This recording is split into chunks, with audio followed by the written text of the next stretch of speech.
Avec nous ce soir pour essayer de mieux comprendre l'origine de cette catastrophe, Jean-Baptiste Bosson, vous êtes glaciologue et directeur de Marges Sauvages. Bonsoir à vous.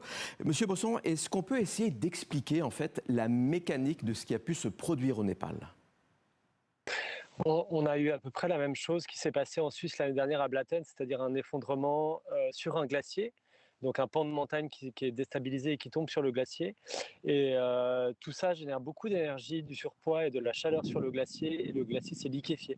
Donc en amont, c'est un effondrement gravitaire. Après, c'est le glacier et l'eau de la glace qui se transforme en eau, et on a une immense coulée comme ça avec des volumes colossaux de boue, de sédiments d'immenses blocs. Et vous voyez la puissance sur les images, ça a dévasté toute la région sur des dizaines de kilomètres. Est-ce qu'on peut dire que c'est unique en son genre en termes d'ampleur là, du phénomène et du désastre ? Alors on est vraiment très tôt pour le dire encore, mais les collègues, et notamment des Suisses là, qui travaillent dessus, qui ont essayé de quantifier les volumes, c'est probablement là, des événements glaciaires récents dans les derniers siècles les plus importants, jamais documentés. On voit la vague qui submerge les bâtiments, des fois qui font 5-6 étages de haut. C'est vraiment colossal. Là où sur les images qu'on a derrière sur Blatten, heureusement, les dépôts ont été localisés en haute montagne dans les Alpes.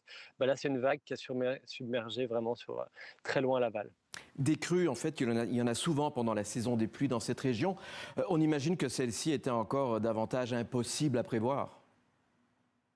Oui, voilà, parce qu'en fait, les ponts sont dimensionnés, les lieux d'habitation en partie sur les grandes crues, parce que les gens n'ont pas envie de voir leurs ponts et encore moins leur maison disparaître. Et là, vous voyez comme tout a été dévasté. L'amplitude, probablement, c'est des crues qu'on n'a jamais connues ces vallées à l'échelle de millénaires. Enfin, c'est vraiment ce type d'événement hors norme sur les tailles. Regardez les bâtiments qui se font détruire comme de rien avec une puissance unique. Donc c'est vraiment rien à voir avec des crues qu'il peut y avoir pendant les périodes de mousson, en tout cas de pluie intense dans ces régions, ou qu'on peut connaître nous aussi en Europe. C'est vraiment là d'un coup des volumes d'eau énormes qui arrivent dans les vallées. Vous restez avec nous, Monsieur Bosson. On va parler justement de ces gigantesques glaciers qui fascinent, mais qui subissent aussi d'énormes changements avec des conséquences à long terme qui peuvent inquiéter. Voici l'exemple du glacier des Forniques que nous présente Antoine Delpierre. Depuis le début du siècle, il a déjà reculé de 3 km. Mais cette année, lors des journées les plus chaudes, le glacier Forni peut perdre jusqu'à 10 cm d'épaisseur en 24 heures. De mémoire de gardien de refuge, c'est du jamais vu. Il y a 23 ans, le glacier avait cette taille. Ce qui se passe est effrayant. Le recul que nous n'avons pas anticipé s'est accéléré de façon exponentielle. Il recule très rapidement. Annus horribilis a déjà été utilisé pour désigner les chaleurs records et leurs conséquences en 2022. Alors quel mot reste-t-il pour qualifier 2026 ?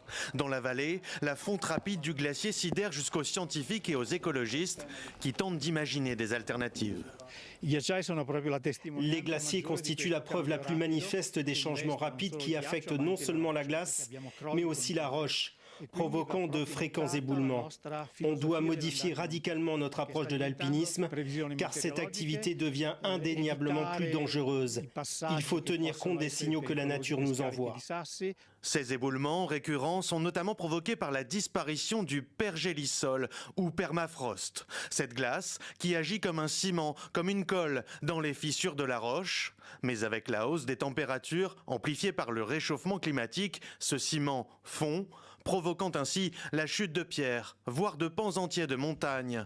À l'image de ces écroulements rocheux filmés ici dans les Alpes françaises pendant cet été caniculaire qui devrait se solder par un record d'environ 450 éboulements.